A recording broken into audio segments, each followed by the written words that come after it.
ഹരേ കൃഷ്ണ മാതാജി, ഓക്കെ അല്ലേ? ഓക്കെ മാതാജി. താങ്ക് യു മാതാജി. Hare Krishna. Hare Krishna. Thank you so much മാതാജി. ഹരേ കൃഷ്ണ.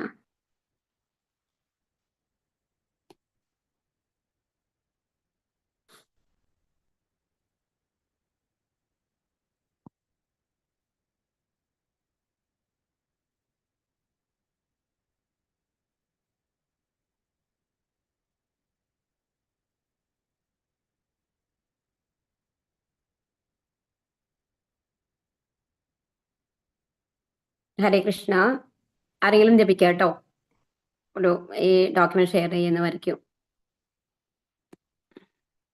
ഹരേ കൃഷ്ണ കൃഷ്ണ കൃഷ്ണ കൃഷ്ണ ഹരേ ഹരേ ഹരേ ഹരേ രാമ രാമ രാമ ഹരേ ഹരേ ഹരേ കൃഷ്ണ കൃഷ്ണ കൃഷ്ണ ഹരേ ഹരേ രാമ രാമ ഹരേ ഹരേ ഹരേ കൃഷ്ണ കൃഷ്ണ കൃഷ്ണ ഹരേ ഹരേ രാമ രാമ ഹരേ ഹരേ ഹരേ കൃഷ്ണ കൃഷ്ണ കൃഷ്ണ ഹരേ ഹരേ രാമ രാമ ഹരേ ഹരേ ഹരേ കൃഷ്ണ കൃഷ്ണ കൃഷ്ണ ഹരേ ഹരേ രാമ രാമ ഹരേ ഹരേ ഹരേ കൃഷ്ണ കൃഷ്ണ കൃഷ്ണ ഹരേ ഹരേ രാമ രാമ ഹരേ ഹരേ ഹരേ കൃഷ്ണ കൃഷ്ണ ഹരേ ഹരേ രാമ രാമ ഹരേ ഹരേ ഹരേ കൃഷ്ണ കൃഷ്ണ ഹരേ ഹരേ രാമ രാമ ഹരേ ഹരേ ഹരേ കൃഷ്ണ കൃഷ്ണ ഹരേ രാമ രാമ ഹരേ ഹരേ ഹരേ കൃഷ്ണ കൃഷ്ണ ഹരേ ഹരേ രാമ രാമ ഹരേ ഹരേ ഹരേ കൃഷ്ണ കൃഷ്ണ ഹരേ ഹരേ രാമ രാമ ഹരേ ഹരേ ഹരേ കൃഷ്ണ കൃഷ്ണ ഹരേ ഹരേ രാമ രാമ ഹരേ ഹരേ ഹരേ കൃഷ്ണ കൃഷ്ണ ഹരേ ഹരേ രാമ രാമ ഹരേ ഹരേ ഹരേ കൃഷ്ണ കൃഷ്ണ ഹരേ ഹരേ രാമ രാമ ഹരേ ഹരേ ഹരേ കൃഷ്ണ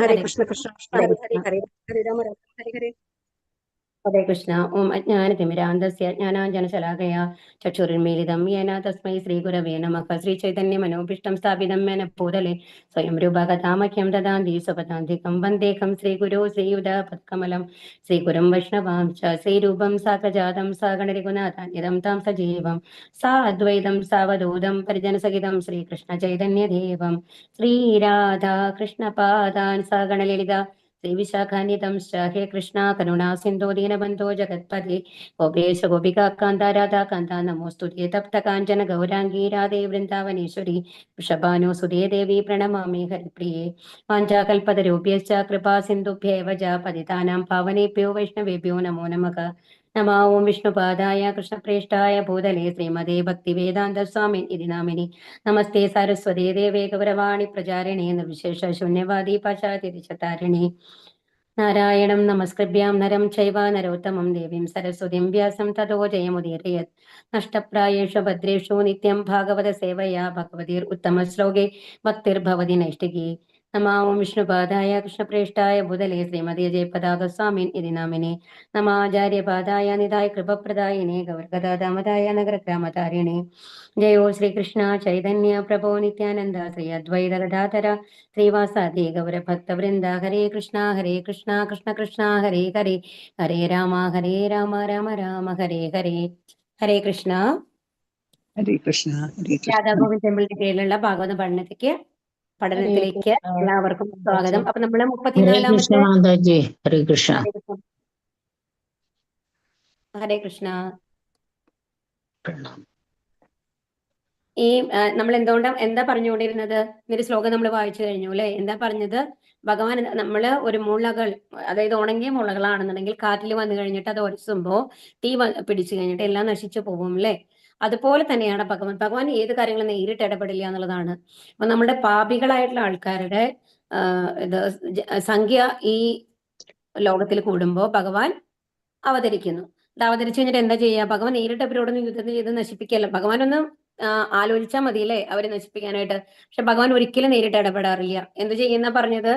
അവര് പരസ്പരം തല്ലൂടും. അതായത് ഏതെങ്കിലും കാരണം പറഞ്ഞ്, ചെറിയ കാര്യങ്ങളിൽ പറഞ്ഞുകൊണ്ട് അവർ തമ്മിലൊരു വഴക്ക് ഉണ്ടായി കഴിഞ്ഞിട്ട് സ്വയം അടിച്ചു നശിക്കുക എന്ന് പറയില്ലേ, ആ ഒരു ലെവലിലേക്ക് അവർ പോവുകയാണ് ചെയ്യുന്നത്. അപ്പം എപ്പോഴാണ് ഭഗവാൻ വരുന്നത്? കേവലം ഭൂമിക്ക് ഭാരമായി സ്ഥിതി ചെയ്യുന്ന ദുർവൃത്തരായ ഭരണാധിപന്മാരാൽ സൃഷ്ടിക്കപ്പെടുന്ന വിഷമാവസ്ഥ കാരണം കൊണ്ടാണ് അല്ലെ? അസ്വസ്ഥരാകുന്നു. അപ്പോഴാണ് ഭൂമിദേവിക്ക് ഭാരം താങ്ങാൻ പറ്റില്ല എന്നാണ് പറയുന്നത് ഇവര് ഇതുകൊണ്ട്. അപ്പോഴാണ് എന്ത് വരുന്നത്? ഭഗവാൻ വന്നു കഴിഞ്ഞാൽ എന്ത് ചെയ്യുന്നു? പരസ്പരം അവര് അപ്പൊ നമ്മൾ ഇതിൽ നിന്ന് മനസ്സിലാക്കണ ഒരു കാര്യമുണ്ട്. ശരിയാണ്, നമ്മൾ കുറ്റപ്പെടുത്തുന്നുണ്ട് അല്ലെ? അവർ തെറ്റ് ചെയ്തു, നമ്മൾക്ക് ഒരു മൈന്യൂട്ട് ഇൻഡിപെൻഡൻസ് ഭഗവാൻ തന്നിട്ടുണ്ട് എന്ന് പറഞ്ഞു. പക്ഷെ എന്നാൽ പോലും എന്താ വരുന്നത്? അതിൽ വന്നു കഴിഞ്ഞിട്ട് ആ ഒരു വികാരം, അതായത് ദേഷ്യം എന്നുള്ളൊരു ഭാവം വരുന്നത് ഭഗവാന്റെ തന്നെയാണ്. ആലോചിച്ച് നോക്കൂ. അപ്പൊ നമ്മുടെ ഉള്ളിൽ വരുന്നതും ഭഗവാനിൽ നിന്ന് വരുന്നതാണ്. അത് ഏത് വികാരമായിക്കോട്ടെ, നല്ലതായാലും ചീത്തയായാലും എല്ലാം. പക്ഷെ നമ്മളുടെ പ്രവൃത്തികൾക്കനുസരിച്ചാണ് ഏത് തരത്തിലുള്ള വികാരമാണ് നമ്മളുടെ ഉള്ളിലേക്ക് വരിക എന്നുള്ളത് ഇതാവുന്നത്. അത് നമ്മളാണ് തീരുമാനിക്കണമെന്ന് മാത്രമേ ഉള്ളൂ. മനസ്സിലാവുണ്ടോ പറയണത്? അപ്പൊ എനിക്ക് ഏതെങ്കിലും കൊണ്ടും കാര്യത്തിൽ ഒരു മായയുടെ പ്രഭാവം മൂലം ഏതെങ്കിലും കാര്യത്തിന് ഭയങ്കരമായിട്ട് ഒരു ആഗ്രഹം വന്നു കഴിഞ്ഞാൽ മറ്റുള്ളവരെ നശിപ്പിക്കണം എന്നുള്ള ഒരു ചിന്ത വരികയാണ്. അപ്പൊ ആ ചിന്ത വരുന്നതും, ആ ചിന്ത എന്ന് പറയുന്നതും ഭഗവാനിൽ നിന്നാണ് വരുന്നത്. അപ്പൊ ഭഗവാൻ ഇല്ലാണ്ട് നമ്മളൊന്നുമില്ല, സീറോ ആണ് എന്ന് മനസ്സിലാക്കണം. അപ്പൊ ഇവിടെ എന്താ പറയുന്നത്, ഇപ്പൊ അവർക്ക് ആ പരസ്പരം ഫൈറ്റ് ചെയ്യണം എന്നുള്ള ആഗ്രഹം തരുന്നതും ആരാണ്? ഭഗവാനാണ് എന്നുള്ളതാണ്. ഒരു മിനിറ്റ് കേട്ടോ. ഹരേ കൃഷ്ണ.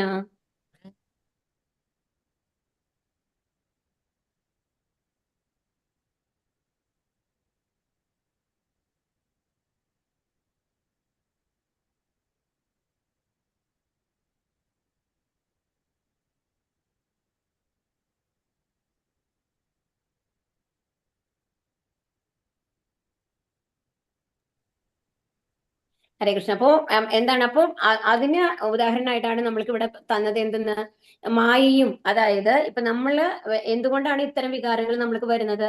മറ്റുള്ളവരെക്കാളും നമ്മൾ മേലെയാണ്, അല്ലെങ്കിൽ മേലെ ആവണം, അല്ലെങ്കിൽ മറ്റുള്ളവരെ നശിപ്പിക്കണം, അല്ല ആ ഒരു വിദ്വേഷം, അല്ലാന്നുണ്ടെങ്കിൽ ഒരു അസൂയ, ഇതെല്ലാം വരുന്നത് എന്തിൽ നിന്ന് വരുന്നതാണ്? നമ്മുടെ 3 പ്രകൃതി ഗുണങ്ങൾ കാരണം വരുന്നതാണ് അല്ലെ?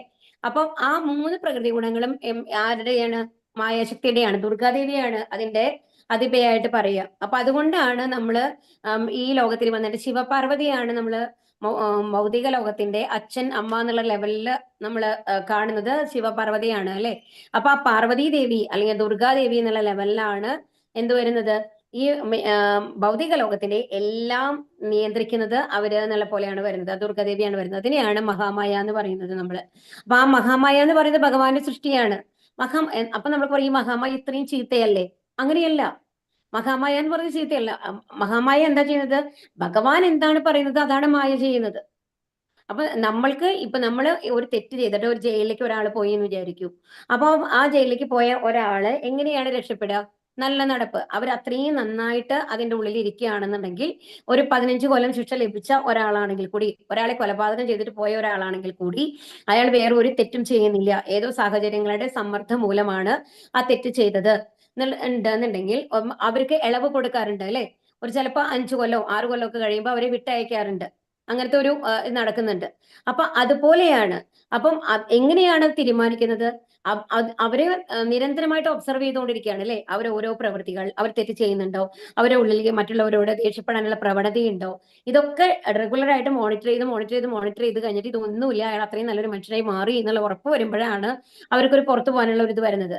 അതുപോലെ നമ്മളും എന്താ പറയുന്നത്, ഈ ഭൗതിക ലോകം എന്ന് പറയുന്ന ഒരു ദുഃഖാലയാണ്. അതായത് നമ്മളെ എല്ലാവരും എന്താണ്, നമ്മൾ വലിയ ആൾക്കാരാണ്, എനിക്ക് വേണ്ടി ജീവിക്കണം, ഭഗവാൻ ആരുമല്ല എന്നുള്ള ഒരു ചിന്തയിൽ വരുന്ന ആൾക്കാരാണ് ഈ ഭൗതിക ലോകത്തിലുള്ള ആൾക്കാരെല്ലാവരും അല്ലെ? എല്ലാവരും അവനവന് വേണ്ടിയിട്ടല്ലേ ജീവിക്കുന്നത്? മറ്റുള്ളവർക്ക് വേണ്ടി ജീവിക്കുന്ന എത്ര പേരുണ്ട് ഇവിടെ? നമ്മളുടെ സന്തോഷത്തിന് വേണ്ടിയിട്ടാണ് നമ്മൾ ജീവിക്കുന്നത് അല്ലെ? അപ്പൊ ഞാൻ എന്നുള്ളൊരു ഭാവമാണ് എല്ലാവരുടെയും ഉള്ളിൽ നിൽക്കുന്നത്. അപ്പൊ ഭഗവാന്റെ സേവകനാണെന്നുള്ള ഭാവം എത്ര പേർക്കുണ്ട്? അത് വളരെ കുറവ് ആൾക്കാർക്കാണ് ഉള്ളൂ അല്ലെ? അപ്പോ അങ്ങനത്തെ ഒരു മനോഭാവം ഉള്ള ഇതെന്ന് പറയുന്നത്, അപ്പൊ നമ്മളെല്ലാവരും ഈ ഭൗതിക ലോകമാകുന്ന ഒരു ജയിലിന്റെ ഉള്ളിലാണുള്ളത്. അപ്പൊ ഇത് നമ്മുടെ ശരിയായിട്ടുള്ള പ്ലേസ് അല്ല. നമ്മൾക്കൊരു പനിഷ്മെന്റ് മാറിയിട്ടാണ് നമ്മൾ ഇവിടെ വന്നിട്ടുള്ളത്. അപ്പൊ നമ്മുടെ യഥാർത്ഥ സ്ഥാനം എന്ന് പറയുന്നത് എന്താണ്? ആത്മീയ ലോകമാണ്. ആ ആത്മീയ ലോകത്തിലേക്കാണ് നമുക്ക് തിരിച്ചു പോവേണ്ടത്. ആ തിരിച്ചു പോകണമെന്നുണ്ടെങ്കിൽ നമ്മൾക്ക് എങ്ങനെ ഉണ്ടാവണം? അതിന് കുറച്ച് റൂൾസ് ആൻഡ് റെഗുലേഷൻസ് ഉണ്ടാവും അല്ലെ? അപ്പൊ അവർ പരീക്ഷിക്കുകയാണ്. അപ്പൊ മായയുടെ പരീക്ഷണങ്ങളാണ്. നിങ്ങൾ ഇനി വീണ്ടും തെറ്റ് ചെയ്യാനുള്ള പ്രവണത നിങ്ങൾക്ക് വരുന്നുണ്ടോ? ആ സാഹചര്യങ്ങൾ നമ്മൾക്ക് വരുമ്പോൾ നമ്മൾ എങ്ങനെ റിയാക്ട് ചെയ്യുന്നു എന്നുള്ളത്. അപ്പൊ അതിൽ നിന്നെല്ലാം മേലെ പോയി സത്വഗുണത്തിൽ എത്തിക്കഴിഞ്ഞാൽ മാത്രമാണ് നമ്മൾക്ക് നമ്മളുടെ ഈ ജയിലിൽ നിന്ന് പുറത്തു പോകാനായിട്ട് പറ്റുള്ളൂ. പക്ഷെ നമ്മൾ എന്താണ് നമ്മുടെ പ്രോബ്ലം എന്നുണ്ടെങ്കിൽ, ഈ ജയിലിന്റെ ഉള്ളിൽ വന്ന് നമ്മൾ അത്രയും പഴകി കഴിഞ്ഞു. അപ്പോൾ ഈ ജയിലിന്റെ ഉള്ളിൽ നിന്ന് പുറത്തു പോകണം നമ്മൾക്ക് അറിയില്ല. ഇത് തന്നെയാണ് നമ്മുടെ സ്ഥലം നമ്മൾ വിചാരിക്കുകയാണ്.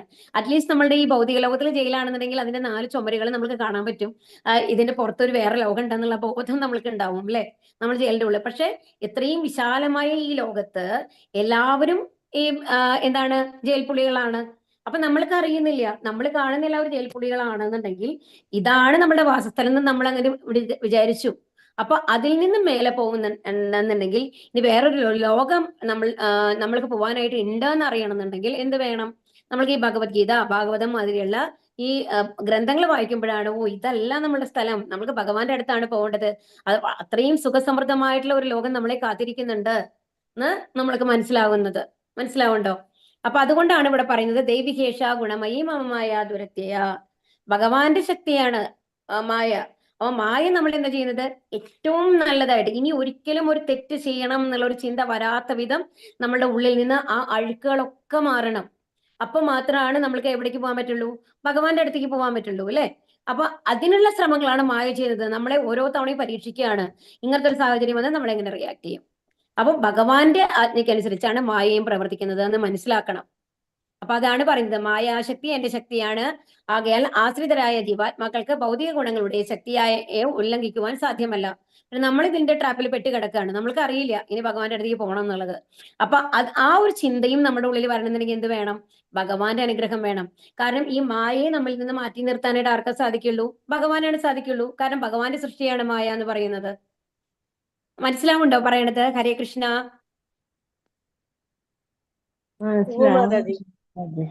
എന്നാൽ എനിക്കറിയില്ല, എനിക്ക് കഴിയുന്ന രീതിയിൽ ഞാൻ നിങ്ങളെ മനസ്സിലാക്കി ശ്രമിക്കാം. അത്രേ പറ്റൂ കേട്ടോ. മനസ്സിലാവുണ്ട് മാതാജി. ഹരേ കൃഷ്ണ. ഓക്കെ മാതാജി. അപ്പൊ എങ്ങനെ പരമദിവ്യതമര പുരുഷനായ ശ്രീകൃഷ്ണൻ അഭയം പ്രാപിച്ചവർക്ക് ബൃഹത്തായ ഈ മായാശക്തിയുടെ സാഗരത്തെ തരണം ചെയ്യാൻ കഴിയുന്നു. അപ്പൊ ഭഗവാന്റെ അടുത്ത് നമ്മൾ ശരണം പ്രാപിക്കുമ്പോൾ ഭഗവാൻ അതിനുള്ള ബുദ്ധി നമ്മൾക്ക് തരും. ഇങ്ങനെ ചെയ്താൽ മതി. അപ്പൊ ഭഗവാനാണ് പിന്നെ നമ്മളെ നിർദ്ദേശിക്കുന്നത് മായ എങ്ങനെ അകറ്റി നിർത്താം എന്നുള്ളത്. അത് മായയുടെ ഉള്ളിൽ നിന്നുകൊണ്ട് ഇപ്പൊ നമ്മളെ ഒരു മഞ്ഞ കണ്ണട നമ്മളുടെ കണ്ണിൽ വെച്ച് കഴിഞ്ഞിട്ട് നമ്മൾ എന്ത് നോക്കി കഴിഞ്ഞാലും എന്ത് കളറായിട്ടാ കാണുക? മഞ്ഞ കളറായിട്ട് കാണും. അല്ലെങ്കിൽ മഞ്ഞയുടെ കോമ്പിനേഷൻ ആയിട്ട് കാണും, അല്ലെ? വേറെ കളറുകൾ. അപ്പൊ യഥാർത്ഥ നിറങ്ങളിൽ നമുക്ക് കാണാൻ സാധിക്കില്ല. ആ കണ്ണട മാറ്റി കഴിഞ്ഞാൽ മാത്രമാണ് അതിന്റെ അപ്പുറത്തുള്ളത് ഇത്രയും യഥാർത്ഥത്തിൽ അതിന്റെ കളർ എന്താണെന്ന് നമുക്ക് മനസ്സിലാക്കാനായിട്ട് സാധിക്കുള്ളൂ, അല്ലെ? ഇത് കറക്റ്റ് അല്ലേ പറയുന്നത്? അതുപോലെ തന്നെ മായാശക്തിയുടെ ഉള്ളിലിരുന്ന് നോക്കുമ്പോൾ നമ്മൾക്ക് എന്താ തോന്നുന്നത്? എല്ലാം കറക്റ്റ് ആണ്, നമ്മൾ ചെയ്യുന്ന എല്ലാം ശരിയാണ്, നമ്മൾ ആലോചിക്കുന്നതാണ് കറക്റ്റ് എന്നാണ് നമ്മൾക്ക് തോന്നുന്നത്. അത് കഴിഞ്ഞ് ആ മായയുടെ ആവരണം മാറ്റി കഴിയുമ്പോഴാണ് യഥാർത്ഥത്തിൽ നമ്മുടെ സ്ഥാനം ഇതല്ല, നമ്മൾ ഭഗവാൻ നമ്മൾ അത്രയും സുഖമായിട്ടാണ് വെച്ചിരുന്നത്, അവിടേക്കാണ് നമ്മൾക്ക് തിരിച്ചു പോകേണ്ടത്, നമ്മളെ കാത്തിരിക്കുന്നത് എത്രയോ സുന്ദരമായിട്ടുള്ള ഒരു ലോകമാണ് എന്നുള്ളത് നമ്മൾക്ക് മനസ്സിലാവുക. അപ്പം അതിന് എന്ത് വേണം? ഭഗവാന്റെ അനുഗ്രഹം വേണം.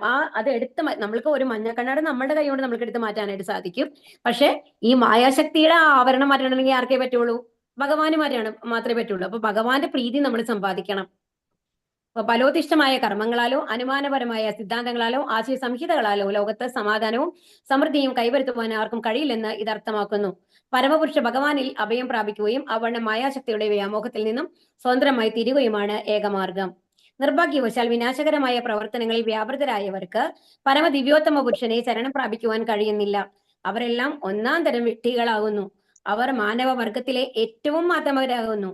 അവർ ബാഹ്യദൃഷ്ട്യാ വിദ്യാസമ്പന്നരായി തോന്നിപ്പിക്കുമെങ്കിലും അവരുടെ ജ്ഞാനം കവർച്ച ചെയ്യപ്പെട്ടിരിക്കുന്നു. അതാണ് നമ്മുടെ യഥാർത്ഥത്തിലുള്ള ജ്ഞാനം കവർ ചെയ്യപ്പെട്ടിരിക്കുകയാണ്, നമ്മൾക്ക് അറിയുന്നില്ല എന്താന്നുള്ളത്. അവരെല്ലാവരും ഇപ്പൊ ഒരു വെള്ള തുണി വെച്ചോളൂ, അതിൽ വന്നു കഴിഞ്ഞിട്ട് ഒരു റെഡ് കളർ പെട്ട് കഴിഞ്ഞു കഴിഞ്ഞാല് ആ ഭാഗം എടുത്ത് നോക്കി കഴിഞ്ഞാൽ അത് വെള്ളയായിരുന്നു എന്ന് നമുക്ക് പറയാനായിട്ട് സാധിക്കൂ? അതിന്റെ യഥാർത്ഥ നിറം വെള്ളയായിരുന്നു. ഇപ്പൊ നമ്മൾക്ക് എന്താണെന്ന് അറിയുന്നത്? അത് ചുവന്ന കളറാണ് എന്നാണ് നമ്മൾ വിചാരിക്കുന്നത്, അല്ലെ? അതുപോലെ കളർ പറ്റിയിരിക്കുകയാണ് നമ്മൾക്ക്. ആ കളറിനെ മാറ്റിക്കഴിഞ്ഞാലാണ് എന്താണ് വെളുത്ത നിറം പുറത്തേക്ക് വരുള്ളൂ. അവർ ബാഹ്യദൃഷ്ട്യാ വിദ്യാസമ്പന്നരായി തോന്നിപ്പിക്കുമെങ്കിലും അവരുടെ ജ്ഞാനം കവർച്ച ചെയ്യപ്പെട്ടിരിക്കുന്നു. അവരെല്ലാവരും ഭഗവാന്റെ പരമശക്തിയെ സദാ വെല്ലുവിളിക്കുന്ന അസുര മനോഭാവമുള്ളവരാണ്. അതുകൊണ്ടാണ് നമ്മൾ ഭഗവാൻ ഇല്ല, നമ്മളുടെ കഴിവ് കൊണ്ടാണ് എല്ലാം നമ്മൾ ചെയ്യുന്നത് എന്നുള്ളൊരു മനോഭാവം നമ്മളുടെ ഉള്ളിൽ വന്നിട്ടുള്ളത്. ഭൗതികമായ അധികാരത്തെയും ശക്തിയെയും എപ്പോഴും അതിയായി അഭിലഷിക്കുന്ന അതിഭൗതികവാദികൾ നിസ്സംശയം ഒന്നാന്തരം വിഡ്ഢികളാകുന്നു. എന്തെന്നാൽ ആത്മീയ ശാസ്ത്രത്തെക്കുറിച്ച് അജ്ഞരാകയാൽ ഭൗതിക ശരീരത്തിന്റെ അന്ത്യത്തോടൊപ്പം അവസാനിക്കുന്ന ഭൗതിക ശാസ്ത്രത്തിൽ അവർ നിമഗ്നരായിരിക്കുന്നു. അപ്പൊ നമ്മൾ പറഞ്ഞൂലെ, ഇതിന് മുമ്പത്തെ ക്ലാസ്സിലും പറഞ്ഞു, നമ്മൾ എത്ര വിദ്യാഭ്യാസ യോഗ്യതയുള്ളവരായാലും ശരി, ഇപ്പൊ പാടാനായിട്ടുള്ള അത്രയും കഴിവുള്ള ഒരാളായിക്കോട്ടെ, ഒരു സയന്റിസ്റ്റ് ആയിക്കോട്ടെ, എത്രയോ കണ്ടുപിടുത്തങ്ങൾ നടത്തിയ ഒരാളായിക്കോട്ടെ, അയാളുടെ ഈ ശരീരം അയാളെ വിട്ടുപോകുന്നതോടുകൂടി ഈ അറിവുകളെല്ലാം അയാളെ വിട്ടുപോകുന്നു. ഇനിയിപ്പോ അയാൾക്ക് ഒരു അടുത്ത ജന്മം ഉണ്ടെങ്കിലും അയാൾക്ക് ഈ ശാസ്ത്രം ജ്ഞാനങ്ങൾ ആർജിച്ച് അയാൾ 70 വയസ്സ് വരെ ജീവിച്ചിരുന്നു വിചാരിക്കൂ. 70 വയസ്സിൽ മരിച്ച ഒരാളാണ്. അപ്പൊ ഈ 70 വയസ്സ് വരെ അയാൾ ആർജിച്ച ആ ജ്ഞാനമെല്ലാം അയാളിൽ നിന്ന് വിട്ടുപോയിരിക്കും, ആ ശരീരത്തോട് കൂടിയിട്ട് എന്നാണ് പറയുന്നത്. അപ്പൊ നമ്മളുടെ ആ സൂക്ഷ്മ ശരീരത്തോടു കൂടി പോകുന്നത് എന്താണ്? ഭഗവാനെ കുറിച്ച് നമ്മൾ എന്തൊക്കെ പഠിച്ചുവോ, ഭഗവാനിൽ എത്താൻ വേണ്ടി നമ്മൾ എന്തൊക്കെ ശ്രമം നടത്തിയോ അത് മാത്രമാണ്. അതാണ് മനസ്സിലാക്കേണ്ടത്. ഇപ്പൊ IAS പഠിച്ച അത്രയും വിവരമുള്ള ഒരാളാണ്, ഏത് മാത്സ് പ്രോബ്ലം ഇട്ട് കൊടുത്താലും ചെയ്യും എന്നുള്ള ഒരാളാണെങ്കിൽ കൂടി ഈ ശരീരം നശിച്ചു കഴിഞ്ഞാൽ അടുത്തൊരു ജന്മത്തിൽ വരുമ്പോൾ അതൊന്നും അയാൾ മറന്നു പോയിട്ടുണ്ടാവും. അതിന് ഒരു കണിക പോലും ഉണ്ടാവില്ല എന്നാണ് പറയുന്നത്. അപ്പൊ എന്താ വേണ്ടത്? മാനവ ജീവിതം വിശേഷിച്ചും ഭഗവാനുമായുള്ള നമ്മുടെ വിസ്മൃത ബന്ധത്തെ പുനഃസ്ഥാപിക്കാനായി ഉദ്ദേശിച്ചുള്ളതാകുന്നു. ഭൗതിക പ്രവർത്തനങ്ങളിൽ വ്യാപൃതരായിക്കൊണ്ട് ഈ അവസരത്തെ നഷ്ടപ്പെടുത്തുന്നു എന്നതിനാൽ അവർ മനുഷ്യരിൽ വെച്ച് അത്യന്തം അധമരാകുന്നു. അപ്പൊ നമ്മൾക്ക് ഈ ഇതിലെ 84 ലക്ഷം ജീവി വർഗങ്ങളില് നമ്മുടെ മനുഷ്യ ജന്മത്തിൽ മാത്രമാണ് ഭഗവാന്റെ അടുത്തേക്ക് തിരിച്ചു പോകാനുള്ള ഒരു അനുഗ്രഹമുള്ളൂ. കാരണം നമ്മൾക്ക് നല്ലതും ചീത്തയും തിരിച്ചറിയാനുള്ള വിവേചന ബുദ്ധി നമ്മൾക്ക് തന്നിട്ടുണ്ട് അല്ലേ ഭഗവാൻ. അപ്പോ ആ അവസരത്തെ നഷ്ടപ്പെടുത്തുകയാണ്. അപ്പൊ 84 ലക്ഷം കഴിഞ്ഞിട്ടാണ് നമ്മുടെ പല പല സ്റ്റെപ്പുകളായിട്ട് വന്ന് അവസാനം നമ്മൾക്ക് എത്രയോ ലക്ഷം വർഷങ്ങൾക്ക് ശേഷമാണ് നമ്മൾക്ക് ഈ മനുഷ്യജന്മം കിട്ടിയിട്ടുള്ളത്. ഇത് നമ്മൾ നശിപ്പിച്ചു കഴിഞ്ഞാൽ എന്താ ഉണ്ടാവുക? നമ്മളുടെ പ്രവൃത്തികൾ മൂലം വീണ്ടും നമ്മൾ എന്തായിട്ട് മാറാം? ഒരു മൃഗമോ മരമോ എന്തെങ്കിലുമൊക്കെ ആയിട്ട് മാറാം. അത് കഴിഞ്ഞ് കഴിഞ്ഞാൽ വീണ്ടും എന്താ അവസ്ഥ? വീണ്ടും ഇത്രയും സ്റ്റെപ്പ് മേലെ കയറി വന്നിട്ട് മനുഷ്യജന്മം നമുക്ക് ലഭിക്കണം. അത് നേരിട്ട് എത്താവുന്നതല്ല മനുഷ്യജന്മം എന്ന് പറയുന്നത്. അപ്പൊ അതുകൊണ്ട് എന്താണ് ഇത് നഷ്ടപ്പെടുന്ന ആൾക്കാർ എന്താണെന്ന് പറയുന്നത്? അത്യന്തം അധമരാകുന്നു. സുദീർഘമായ അനുമാനങ്ങൾക്കു ശേഷവും സർവ്വതിന്റെയും പരമകാഷ്ഠയായ പരമദിവ്യോത്തമ പുരുഷനെ അറിയുക എന്ന അവസ്ഥയിലേക്ക് എത്തിച്ചേരാൻ അവർക്ക് കഴിയില്ല. അതുകൊണ്ട് അവർ ജ്ഞാനം അപഹരിക്കപ്പെട്ടവരാകുന്നു. മാത്രമല്ല അവരെല്ലാവരും തന്നെ ആസുര തത്വത്തിൽ അധിഷ്ഠിതരായ വ്യക്തികളാകുന്നു. ആകയാൽ രാവണൻ, ഹിരണ്യകശിപു, കംസൻ തുടങ്ങിയവരെ പോലുള്ള ഭൗതികവാദികളായ വീരന്മാർക്ക് സംഭവിച്ചതുപോലെ അവർ അതിന്റെ അനന്തരഫലങ്ങളായ ദുരിതങ്ങൾ അനുഭവിക്കുന്നു. അപ്പൊ നമ്മളൊക്കെ അറിയാം അല്ലെ? ഇപ്പൊ രാവണനെയും ഹിരണ്യകശിപുവിനെയും കംസനെയും ഒക്കെ ഒന്ന് എടുത്തു നോക്കൂ. രാവണന്റെ ലങ്ക എങ്ങനെയായിരുന്നു? ഹനുമാൻ അവിടെ ചെല്ലുമ്പോ അതിന് മനോഹരമായിട്ടുള്ള വർണ്ണന ഉണ്ട് അല്ലെ? ഏതില്? രാമായണത്തില്. മുഴുവൻ സ്വർണ്ണ കൊട്ടാരങ്ങളാണ് അവിടെ ഉണ്ടായിരുന്നത്. എല്ലാം അതീവ മനോഹരമായിട്ടുള്ള ഉദ്യാനങ്ങളാണ്. അത് നമ്മൾക്ക് ആ ലങ്കയെ പറ്റിയിട്ട് പറഞ്ഞ ഒരു ഭാവന എടുത്തു കഴിഞ്ഞാൽ അത്രയും മനോഹരമായിട്ടുള്ള ഒരു സ്ഥലമായിരുന്നു. ഇത്രയും രാവണൻ അസുരനായിരുന്നില്ലേ? ആയിരുന്നു. അത് കഴിഞ്ഞ ഭഗവാന്റെ അനുഗ്രഹം കൊണ്ട് എല്ലാത്തിനെയും തോൽപ്പിക്കാനുള്ള ശക്തി രാവണൻ ഉണ്ടായിരുന്നു. അപ്പൊ അത് എന്തിനു വേണ്ടിയിട്ടാണ് ഉപയോഗിച്ചത്? വളരെ നിസ്സാരമായിട്ട്. എന്താണ് ശൂർപ്പണഖ വന്ന് പറഞ്ഞു, എന്താണ് ഞാൻ അതിമനോഹര രാവണന്റെയും എന്റെ മൂക്ക് ഇങ്ങനെ ഛേദിച്ചത് രാവണനും രാമലക്ഷ്മണന്മാരാണ്. അപ്പോ അവരുടെ ഭാര്യയായി രാമന്റെ ഭാര്യ എന്ന് പറഞ്ഞ അതീവ സുന്ദരിയാണ്. അത് രാമന് യോജിച്ചതല്ല, അങ്ങേക്കാണ് തീർച്ചയായും അവൾ അനുയോജ്യ എന്ന് പറയുമ്പോ എന്നാൽ രാവണന് ബോധല്ലേ അത് വേറൊരാളുടെ ഭാര്യയാണ് എന്നുള്ളത്? ഇത്രയും തപസ് ചെയ്ത് ആർജിച്ച എന്താണ് വിശേഷ സൗകര്യങ്ങളും വിശേഷ ബുദ്ധിയും എല്ലാം ഈ ഒരൊറ്റ കാരണം കൊണ്ടാണ് രാവണൻ നഷ്ടപ്പെടുത്തിയത്. ഒന്ന് ആലോചിച്ച് നോക്കൂ. സീതയെ മോഷ്ടിച്ചു കൊണ്ടുവന്നു അല്ലെ? അപ്പോഴെന്താണ്? എല്ലാം നല്ലത് എനിക്ക് വേണം എന്നുള്ളതാണ്.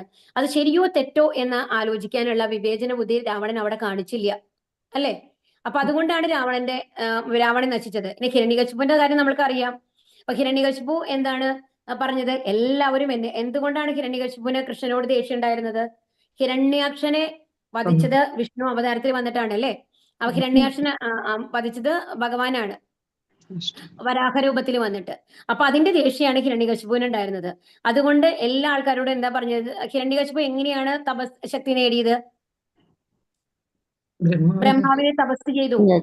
ഈ തീവ്രമായിട്ടുള്ള തപസ്സാണ് ചെയ്തത്. ഭക്ഷണം കഴിക്കില്ല, ദേഹം പോലും ചൂടാവുന്നത്. ധ്രുവനും ഹിരണ്യകശിപുവും ഒക്കെ ഏകദേശം ഒരേ തരത്തിലാണ്. സ്വന്തം ശരീരം പോലും ചൂടായിട്ട് ആ ചൂട് ബാക്കിയുള്ള ഈ ലോകത്തിനെ മുഴുവൻ ചൂടാക്കുന്ന ഒരു അവസ്ഥയിലെത്തി എന്നാണ് പറയുന്നത്. അവരെയൊക്കെ അത്രയും തീവ്രമായിട്ടുള്ള ഒരു തപസ്സാണ് ഹിരണ്യകശിപു ചെയ്തത്. അപ്പൊ അത്രയും നാളത്തെ ഒരു വ്രതം, തപസ്യ എന്ന് പറയുന്നത് എന്തിനു വേണ്ടിയിട്ടാണ് ഹിരണ്യകശിപു ഉപയോഗിച്ചതെന്ന് ആലോചിച്ച് നോക്കൂ. ആർക്കെങ്കിലും നല്ലത് ചെയ്യാൻ വേണ്ടിയിട്ടാണ് ഉപയോഗിച്ചത്? അല്ല. എന്തിനു വേണ്ടിയിട്ടായിരുന്നു? എല്ലാവരും എന്റെ നാമം ഉച്ചരിക്കണം, ഞാനാണ് ദൈവം എന്ന് പറഞ്ഞിട്ടാണ്. അത് ഏതെങ്കിലും ഒരു നല്ല കാര്യത്തിന് വേണ്ടിയിട്ട് ഡൈവേർട്ട് ചെയ്യായിരുന്നു എന്നുണ്ടെങ്കിൽ ഒന്നുമില്ല. മഹാബലിയുടെ കാര്യം നമ്മൾക്ക് അറിയാം.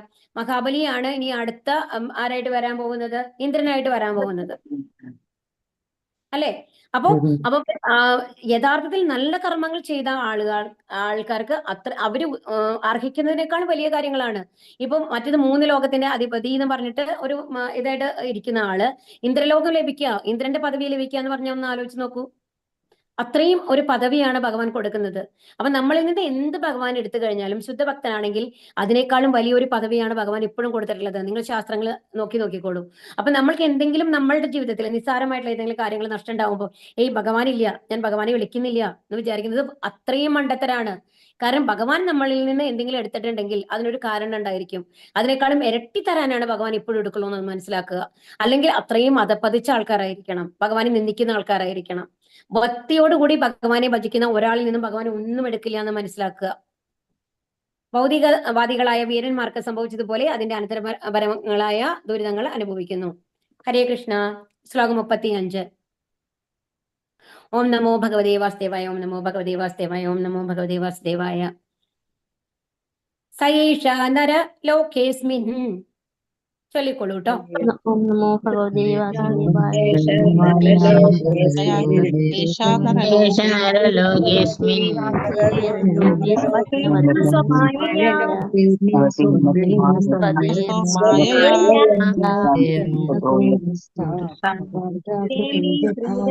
കൂട്ടസ്ഥോ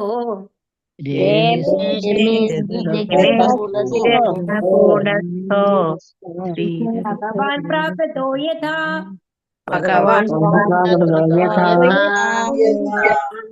ഹരേ കൃഷ്ണ. ഹരേ കൃഷ്ണ. സഹ അദ്ദേഹം പരമദിവ്യോത്തമ പുരുഷൻ, ഏഷക ഇവയെല്ലാം, നരലോകെ മാനവരുടെ ഈ ലോകത്ത്, അസ്മിൻ ഇതിൽ, അവതീർണക അവതരിച്ച്, സ്വകീയ അന്തരംഗ മായയ അഹൈതുകമായ കൃപ രേമയെ ആസ്വദിച്ചു. സ്ത്രീരത്ന ഭഗവാന്റെ പത്നിയാകാൻ യോഗ്യയായ സ്ത്രീ, കൂട്ടസ്ഥ മധ്യേ ഭഗവാൻ പരമദിവ്യോത്തമ പുരുഷൻ, പ്രാകൃത ലൗകികനായ യഥ അങ്ങനെയായിരുന്ന പോലെ. വിവർത്തനം. ശ്രീല പ്രഭുപാദിക്ക് ജയ്. ആ പരമദിവ്യോത്തമ പുരുഷനായ ശ്രീകൃഷ്ണ ഭഗവാൻ അദ്ദേഹത്തിന്റെ അഹൈതുകമായ കാരുണ്യത്താൽ ഈ ലോകത്തിൽ തന്റെ അന്തരംഗ ശക്തിയാൽ അവതരിക്കുകയും ലൗകിക വിഷയങ്ങളിൽ വ്യാപൃതനായിരിക്കുന്നത് പോലെ യോഗ്യരായ സ്ത്രീജനങ്ങളുടെ മധ്യേ സ്വയം ആസ്വദിക്കുകയും ചെയ്തു. അപ്പൊ ഇവിടെ എന്താ പറയുന്നത്? ഭഗവാന്റെ അഹൈതുക കാരുണ്യത്താല് എന്താ ചെയ്തത്? ഭഗവാൻ ഇവിടെ ശ്രദ്ധിക്കണം, നമ്മൾ ഭഗവാൻ ഒരു സാധാരണ മനുഷ്യനായിട്ട് അവതരിച്ചതല്ല എന്ന് പറയുകയാണ് ഇവിടെ. തന്റെ അന്തരംഗ ശക്തിയാലാണ്. അത് പറഞ്ഞൂലേ, ഭഗവാൻ ഇതിനു മുമ്പ് ഒരുപാട് ശ്ലോകങ്ങൾ നമ്മൾ ഡിസ്കസ് ചെയ്തിട്ടുള്ള കാര്യമാണ്. ഭഗവാൻ സച്ചിദാനന്ദ സ്വരൂപനാണ്. ഈ ലോകത്തിലെ കൃഷ്ണനായിട്ട് ഇരിക്കുമ്പോഴും അദ്ദേഹത്തിന്റെ ശരീരം നമ്മളുടെ പോലെ ഭൗതിക ശരീരമല്ല. നമ്മൾക്ക് അങ്ങനെ തോന്നുന്നു എങ്കിൽ കൂടി എന്ന് മനസ്സിലാക്കണം. അപ്പൊ ലൗകിക വിഷയങ്ങളിൽ വ്യാപൃതി. അപ്പൊ നമ്മൾക്ക് എന്താ തോന്നുന്നത്? അനേകം സ്ത്രീകളെ കല്യാണം കഴിച്ച് സന്തോഷമായിട്ടിരുന്ന ഒരാളാണ് എന്നാണ്. അപ്പൊ അതിന്റെ യഥാർത്ഥത എന്താണ്, അതിന്റെ ഉള്ളിൽ യാഥാർത്ഥ്യം എന്താണ് എന്നുള്ളത് ഭാവാർത്ഥത്തിൽ ശ്രീല പ്രഭുപാദ് നമ്മൾക്ക് പറഞ്ഞു തരികയാണ്. ഭാവാർത്ഥം. ശ്രീല പ്രഭുപാദിക്ക് ജയ്. ഒരു കുടുംബനാഥനെ പോലെ ഭഗവാൻ വിവാഹം കഴിക്കുകയും ജപിക്കുകയും ചെയ്തു. ഇത് തീർച്ചയായും ഒരു ലൗകിക വിഷയത്തെ പോലെയാണ്, അല്ലെ? വിവാഹം കഴിക്കുന്നു, സാധാരണമായി ജീവിക്കുന്നു, കുട്ടികൾ ഉണ്ടാകുന്നു. എന്നാൽ അദ്ദേഹം 16,108 പത്നിമാരെ പരിണയിക്കുകയും ഓരോരുത്തരോടൊപ്പവും വെവ്വേറെയായി ഓരോരോ കൊട്ടാരങ്ങളിലും ജീവിച്ചു പോന്നിരുന്നു എന്നും നാം മനസ്സിലാക്കുമ്പോൾ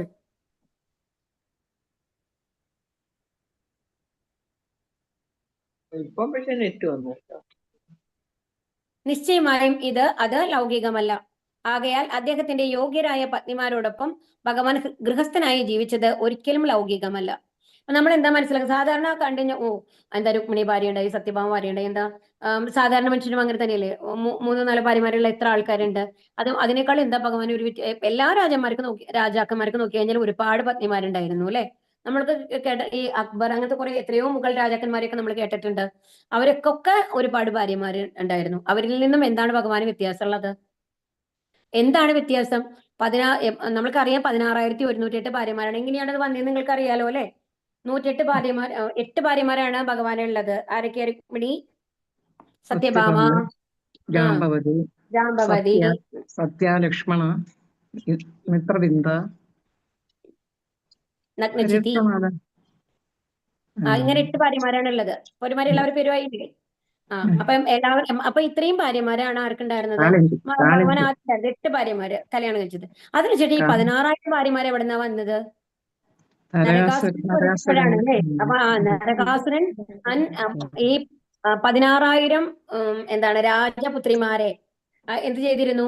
അവര് തടവിലാക്കി വെച്ചിരിക്കുകയായിരുന്നു, അല്ലേ? അപ്പൊ 16,000 പേരെയാണ് തടവിലാക്കിയിരുന്നത്. ഓരോ രാജകുമാരിമാരാണ് അവര്. ഹരേ കൃഷ്ണ. അപ്പൊ ഭസ്മാസുരൻ ഈ എന്ന് അവരെ പറയുന്നത്. അപ്പൊ അവരെ ഭഗവാൻ ഏറ്റെടുക്കണം. അപ്പൊ ഈ ഒരു അവസ്ഥയിൽ ഇപ്പൊ നരകാസുരൻ അതെ. അവരെ തടവിലാക്കി വെച്ചിരുന്നോ, എന്ത് ചെയ്തു നമ്മൾക്ക് അറിയില്ല അതിനു മുമ്പ്. പക്ഷെ എന്താണ് അങ്ങനത്തെ ഒരു അവസ്ഥയിൽ നിന്ന് വരുന്ന പെൺകുട്ടികളെ പിന്നെ ആരെങ്കിലും സ്വീകരിക്കുവോ? കല്യാണം കഴിക്കില്ല. അവരെ അച്ഛന്മാരോ അമ്മമാരോ തന്നെ അവർ സ്വീകരിക്കില്ല അല്ലെ? അവര് പറയും അത് പതിച്ചതാണ് എന്നുള്ള ലെവലിലാണ് കാണുക. അപ്പൊ അതെ. അവര് ഭഗവാനോട് റിക്വസ്റ്റ് ചെയ്യാണ്, അപ്പോൾ നിങ്ങളെ പ്രൊട്ടക്ട് ചെയ്യാൻ. ഹരേ കൃഷ്ണ, എന്തെങ്കിലും പറയാനുണ്ടോ? ഇനി ഒരാളുടെ മൈക്ക് ഹരേ ഓണാണ്. കൃഷ്ണ. അപ്പോ എന്താണ് അപ്പൊ മ്യൂട്ടാക്കി. ഹരേ കൃഷ്ണ, ആരെങ്കിലും മൈക്ക് ഓൺ ചെയ്ത് വെച്ചിട്ടുണ്ടെങ്കിൽ ഒന്ന് ഓഫ് ചെയ്യണം കേട്ടോ. ഹരേ അല്ല കൃഷ്ണ, മാതാ, മ്യൂട്ട് ഈ ചെയ്തോളൂ കേട്ടോ. ഹരേ ഭസ്മാസുരനെന്നും കൃഷ്ണ. നരകാസുരനെന്നും രണ്ടുപേര് പറയുന്നത് അതുകൊണ്ടാ. ഭസ്മാസുരൻ എന്നൊരു നരകാസുരനാണ് നമ്മൾ അറിഞ്ഞിട്ട് ഭസ്മാസുരൻ വേറെയാണ് മാതാജി. അത് ഭൗമാസുരൻ എന്നാ പറഞ്ഞത്. ഭൗമാസുരൻ. ഇതാവുന്ന ആളാണ്. അതും ഇതുമായിട്ട് ബന്ധമില്ല മാതാജി. ഭസ്മാസുരൻ അല്ല, ആ ഭൗമാസുരൻ. ഭൗമാസുരൻ അല്ലേ? ഓക്കെ. അതെ. അപ്പൊ അവര് ഇതാണ്. അപ്പൊ എന്താണ് അവര് അവിടെ നമ്മൾക്ക് അസുരൻ ആരാന്നുള്ളതിനേക്കാളും നമ്മുടെ ഇമ്പോർട്ടൻസ് എന്താണെന്നുണ്ടെങ്കിൽ ഭഗവാൻ എന്തിനാണ് അവരെ രക്ഷിച്ചത്? ഇത്രയും പേര് എന്ത് ചെയ്യും? ആത്മഹത്യ ചെയ്യേണ്ട ഒരു അവസ്ഥയിലായിരുന്നു. കാരണം അവരെ സ്വീകരിക്കാൻ ആരുമില്ല. അത് കഴിയുമ്പോൾ അയാൾ മരിച്ചു കഴിയുമ്പോൾ, അസുരൻ മരിച്ചു കഴിയുമ്പോൾ. അപ്പൊ അവരെ പ്രൊട്ടക്ട് ചെയ്യാനായിട്ട് ശരി ഞാൻ നിങ്ങളെ ബാധ്യമാരാക്കിക്കോളാം. വെറുതെ ഭഗവാൻ കൊണ്ടുവന്ന് വെച്ച് കഴിഞ്ഞാൽ എന്താ പറയാ? കണ്ടോ ഭഗവാൻ എന്താ ഇത്രയും ഭാര്യമാരെ കൊണ്ടുവന്ന് വെച്ച് കാണുന്നത്. പക്ഷെ അത്രയും ബഹുമാനം കൊടുത്ത് റെസ്പെക്ട് കൊടുത്ത് അവരെ ഭാര്യമാരാക്കിയിട്ടാണ് ഭഗവാൻ കൊണ്ടുവന്നതെന്ന് ആലോചിക്കണം. ആൻഡ് ഓരോ വീട്ടിലും ഭഗവാൻ ഉണ്ടായിരുന്നു അല്ലേ? അപ്പൊ അത് കഴിഞ്ഞിട്ട് ആരാണ് വന്നത്? നാരദരല്ലേ? ഓരോ വീട്ടിൽ പോകുമ്പോഴും ഓരോ വീട്ടിലും ഭഗവാന്റെ സാന്നിധ്യം ഉണ്ടായിരുന്നു. ഒരു വീട്ടിൽ പോകുമ്പോ എന്താണ് കുട്ടികളോട് കളിച്ചുകൊണ്ടിരിക്കുന്നു. ഒരു വീട്ടിൽ പോകുമ്പോൾ ഇങ്ങനെ വന്ദനം ചെയ്തുകൊണ്ടിരിക്കുന്നു, ഭഗവാനെ പൂജിച്ചുകൊണ്ടിരിക്കുന്നു. അങ്ങനെ പല വീടുകളിലും പല തരത്തിലാണ് ഭഗവാനെ കണ്ടത്. എന്നാൽ എല്ലാ വീട്ടിലും ഭഗവാൻ ഉണ്ടായിരുന്നു. അപ്പൊ ഓരോ ഭാര്യമാരുടെയും വിചാരം എന്താണ്? ഭഗവാൻ എന്റെ വീട്ടിലാണുള്ളത്, എന്റെ വീട്ടിലാണുള്ളത് എന്നാണ്. അത് ഒരു സാധാരണ ആൾക്ക് നമ്മൾക്ക് 10 ഭാര്യമാരെ ഉണ്ടാക്കാം. പക്ഷെ ഈ ഭഗവാന്റെ ഒരു സിദ്ധി നമ്മളെ കൊണ്ട് കാണിക്കാൻ പറ്റും? ഒരേ സമയത്ത് എല്ലാവരും തൃപ്തിപ്പെടുത്താനായിട്ട് സാധിക്കുമോ? ഇല്ല അല്ലെ? അപ്പൊ അതുകൊണ്ട് നമ്മൾ എന്ത് വിചാരിക്കണം? ഭഗവാനെ അനുകരിക്കാൻ ഒരിക്കലും ശ്രമിക്കരുത് എന്നാണ് പറയുന്നത്. ഭഗവാന്റെ ലീലകൾ അനുത്തമമാണ്, ഉത്കൃഷ്ടമാണ്. നമ്മൾക്ക് അതിനെ അനുകരിക്കാനായിട്ട് സാധിക്കില്ല. അപ്പൊ അതുകൊണ്ട് ആ ഭഗവാന്റെ ആ ഉത്കൃഷ്ടത നമ്മൾ മനസ്സിലാക്കണം. അപ്പൊ ലൗകികമായ ഒരു ലൈംഗിക ബന്ധമായിട്ട് അതിനെ കാണരുത്. അവരെ പ്രൊട്ടക്ട് ചെയ്യാണ് ചെയ്തത് ഭഗവാൻ. അല്ലെങ്കിൽ ഭഗവാൻ വന്നിട്ട് 20,000 ഭാര്യ 30,000 ഭാര്യ ഉണ്ടാക്കാനായിട്ട് ഒരു എളുപ്പമായിരുന്നു. കാരണം എത്രയോ ഇഷ്ടപ്പെട്ട പെൺകുട്ടികളെ പോയി കല്യാണം കഴിക്കാമായിരുന്നു. അങ്ങനെയല്ലല്ലോ ഭഗവാൻ ചെയ്തത്. ഭഗവാന്റെ പത്നിമാരായി തീർന്ന സ്ത്രീജനങ്ങൾ തീർച്ചയായും സാധാരണ സ്ത്രീകളല്ല. എന്തെന്നാൽ ഭഗവാനെ പതിദേവനായി ലഭിക്കുക അനേകം ദശലക്ഷക്കണക്കിന് ജന്മങ്ങളുടെ തപസ്യയുടെ പരിണിത ഫലമായിട്ടാകുന്നു. വിവിധ ലോകങ്ങളിൽ അല്ലെങ്കിൽ മാനവരുടെ ഈ ലോകത്തിൽ അവതരിക്കുമ്പോൾ അതീന്ദ്രിയ ലോകത്തിൽ യഥാനുക്രമം അദ്ദേഹത്തിന്റെ നിത്യസേവകരും മിത്രങ്ങളും മാതാപിതാക്കളും പ്രേയസികളുമായി തീരുവാൻ ബദ്ധാത്മാക്കളെ ആകർഷിക്കുവാനായി ഭഗവാൻ അദ്ദേഹത്തിന്റെ അതീന്ദ്രിയ ലീലകൾ പ്രദർശിപ്പിക്കുന്നു. ഓരോ അവതാര സമയത്തും ഭഗവാൻ എന്താ ചെയ്യുന്നത്? തന്നെ നിത്യസേവകരായിട്ടുള്ള മിത്രങ്ങള്, മാതാപിതാ അങ്ങനത്തെ ആൾക്കാരൊക്കെ ഉണ്ടല്ലോ, പാർഷദന്മാരായിട്ടാണ് ഭഗവാൻ വരുന്നത്. അപ്പം മുൻ ജന്മങ്ങളില് ആ ഒരു സിദ്ധി ലഭിച്ച ഭഗവാന്റെ അത്രയും ശുദ്ധഭക്തരായിട്ടുള്ള ആൾക്കാരാണ് ഈ ജന്മത്തിൽ അദ്ദേഹത്തിന്റെ ഭാര്യയായിട്ട് വന്നിട്ടുള്ളത് എന്നാണ് പറയുന്നത്. അത് ഭഗവാന്റെ ലീലകളാണ് എന്നാണ് ഇവിടെ പറയുന്നത്. അപ്പൊ എത്രയോ കാലത്തെ തപസ്യകൾക്ക് ശേഷമാണ് ഭഗവാനെ ഒരു ഭർത്താവായിട്ട് ലഭിക്കുന്നത്. അപ്പോ ഭഗവാനെ ഭർത്താവായിട്ട് ലഭിച്ചിട്ടുണ്ടെങ്കിൽ അവരുടെ മുൻ ജന്മങ്ങളില് അത്രയും കൊടും തപസ്യ ഭഗവാനെ ലഭിക്കാനായിട്ട് അവർ ചെയ്തിട്ടുണ്ട് എന്നുള്ളതാണ് നമ്മൾ മനസ്സിലാക്കേണ്ടത്.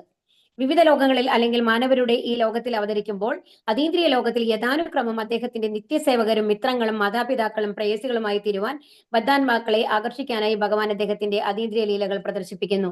അതീന്ദ്രിയ ലോകത്തിൽ ഭഗവാൻ ശാശ്വതമായി അത്തരം സേവന വിനിമയങ്ങൾക്ക് പരസ്പരം പ്രതികരിക്കുന്നു. ഭൗതിക ലോകത്തിൽ സേവനം വികലമായി പ്രകടിപ്പിക്കപ്പെടുകയും അകാലത്തിൽ ഖണ്ഡിക്കപ്പെടുകയും ചെയ്യുന്നതിനാൽ അത് ദുരനുഭവത്തിൽ കലാശിക്കുന്നു.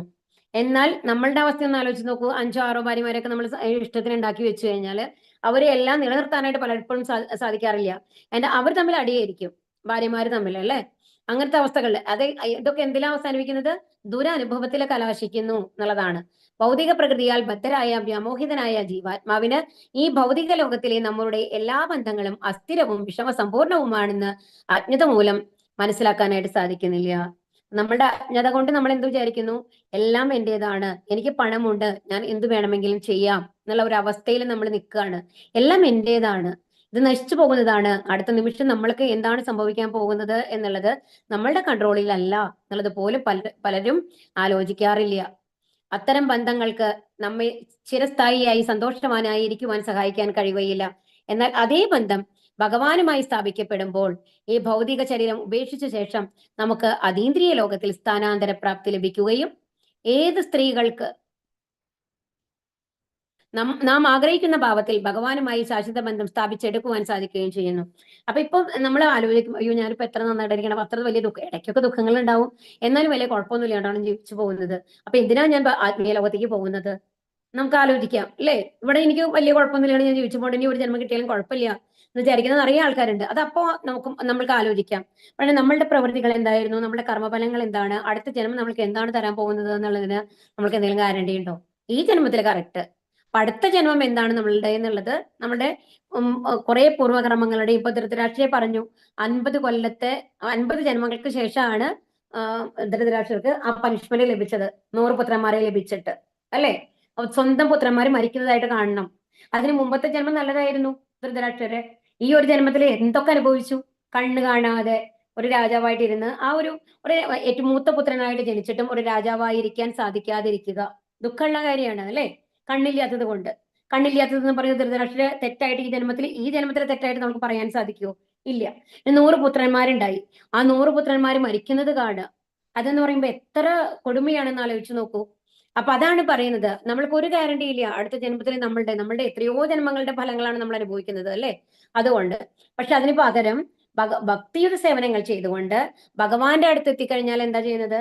ഏത് തരത്തിലാണോ നമ്മൾ ഭഗവാനുമായി ബന്ധം സ്ഥാപിക്കാൻ ആഗ്രഹിക്കുന്നത്, ഒരു മകനായിട്ടാണോ, ഒരു ഭാര്യ, ഒരു ഭർത്താവിന്റെ രീതിയിലാണോ, ഒരു സുഹൃത്തിന്റെ രീതിയിലാണോ, ഒരു ദാസന്റെ രീതിയിലാണോ, ഏത് രീതിയിലാണോ നമ്മൾ ആഗ്രഹിക്കുന്നത് ആ തരത്തിലുള്ള ഒരു ബന്ധം ഭഗവാനുമായിട്ട് നമ്മൾക്ക് ആത്മീയ ലോകത്തിൽ തരും എന്നാണ് പറയുന്നത്. അപ്പൊ എന്താണ് ഈ ഭാര്യമാർ, നമ്മൾ കാണുന്ന ഭാര്യമാരെല്ലാം ഭഗവാനുമായിട്ട് അതീന്ദ്രിയ ബന്ധമുള്ള ആൾക്കാരാണ്. ഭഗവാൻ വരുമ്പോൾ ഭഗവാന്റെ കൂടെ വന്ന ആൾക്കാരാണ് അവര്. ഭക്തിയുടെ സേവന പരിപൂർണതയിൽ കൊണ്ട് അവർ നേടിയെടുത്തതാണ് അത് എന്നുള്ളതാണ് നമ്മൾ മനസ്സിലാക്കേണ്ടത്. ഭഗവാൻ പരബ്രഹ്മ അഥവാ പരമദിവ്യോത്തമ പുരുഷനാകുന്നു. ബദ്ധാത്മാക്കൾ എല്ലായിടത്തും, ഈ ഭൂമിയിൽ മാത്രമല്ല വിശ്വപ്രപഞ്ചത്തിലെ മറ്റെല്ലാ ഗ്രഹങ്ങളിലും സ്ഥായിയായ ആനന്ദം അന്വേഷിക്കുന്നു. കാരണം വ്യവസ്ഥാപിതമായി ഭഗവത് സൃഷ്ടിയുടെ ഏത് ഭാഗത്തും ഒരു ആത്മസ്ഫുലിംഗത്തിന് സഞ്ചരിക്കുവാൻ കഴിയുന്നു. എന്നാൽ ഭൗതിക ഗുണങ്ങളാൽ ബദ്ധനാകയാൽ ശൂന്യാകാശത്ത് ബഹിരാകാശ പേടകങ്ങളുടെ സഹായത്തോടെ സഞ്ചരിക്കുവാൻ അവൻ യത്നിക്കുകയും ലക്ഷ്യസ്ഥാനത്തിൽ എത്തിച്ചേരുന്നതിൽ പരാജയപ്പെടുകയും ചെയ്യുന്നു. തടവുപുള്ളിയുടെ വിലങ്ങ് പോലെ ഗുരുത്വാകർഷണ നിയമം അവനെ ബന്ധിക്കുന്നു. മറ്റു പ്രക്രിയകളാൽ അവന് എവിടെയും എത്തിച്ചേരാൻ കഴിയും. എന്നാൽ അത്യുന്നതമായ ഗ്രഹത്തിൽ എത്തിച്ചേർന്നാൽ തന്നെയും ജന്മജന്മാന്തരങ്ങളായി അവൻ അന്വേഷിക്കുന്ന ശാശ്വതമായ ആനന്ദം പ്രാപ്തമാക്കുവാൻ സാധ്യമാകുകയില്ല. എങ്കിലും അവന് ബോധോദയം ഉണ്ടാകുമ്പോൾ താൻ കാക്ഷിക്കുന്നതും സീമാതീതമായ ആനന്ദം ഭൗതിക ലോകത്തിൽ ഒരിക്കലും പ്രാപ്യമല്ലെന്ന് നിശ്ചയമായി മനസ്സിലാക്കിക്കൊണ്ട് ബ്രഹ്മാനന്ദത്തിനായി അന്വേഷിക്കുന്നു. പരമോന്നതനായ പരബ്രഹ്മൻ ഈ ഭൗതിക ലോകത്തിൽ ഒരിടത്തും ആനന്ദം അന്വേഷിക്കുന്നില്ല.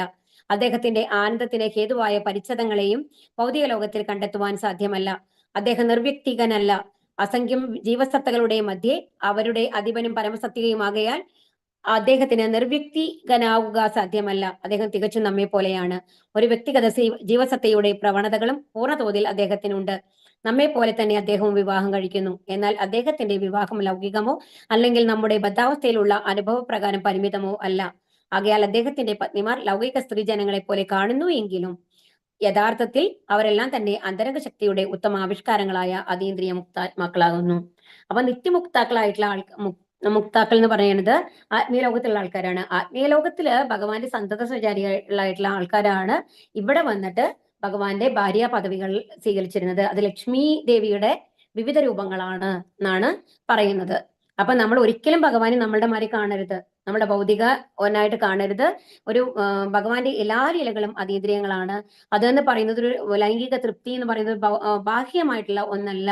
അത് അന്തരംഗ ശക്തിയുമായിട്ടുള്ള ഒരു കണക്ഷനാണ്, ഭഗവാനുമായിട്ടുള്ള ഒരു കണക്ഷനാണ്. ആ നമ്മൾക്ക് ഭഗവാനെ കിട്ടുന്ന ആനന്ദം എന്ന് പറയുന്നതിൽ നമ്മൾ ദേഹത്തിന്റെ ഒരു ഇത് വരുന്നില്ലല്ലോ.